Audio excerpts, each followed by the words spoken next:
ఒక చిన్న విషయం మాత్రం మీ అందరి ముందు తెలియజేయాలనుకుంటున్నాను. మరి నిన్న ఏదైతే గుజరాత్లో నరేంద్ర మోదీ గారు వేదికపై మరోసారి భారతీయులందరికీ కూడా మరోసారి పిలుపునివ్వడం జరిగింది. స్వదేశీ 2.0 అనేటటువంటి నినాదాన్ని ఇవ్వడం జరిగింది.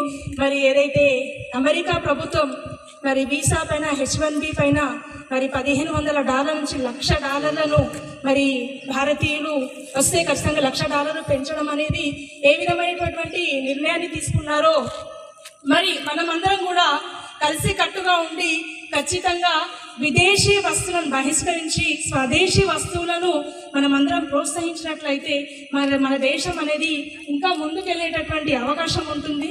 మరి అంతేకాకుండా ప్రతి ఒక్కరు కూడా ఆత్మనిర్భర్ భారత్ అనేటటువంటి విషయాన్ని కూడా ముందుకు తీసుకొస్తున్నారు. మరి ఆత్మనిర్భర్ భారత్ అంటే స్వదేశీ మోజును వదిలేసి మరి మన దేశంలో మరి అనేక ఉద్యోగాల కోసం మరి విదేశాలకు వెళ్తున్నారు. మరి మోదీ గారు నిన్న గట్టిగా చెప్పడం జరిగింది.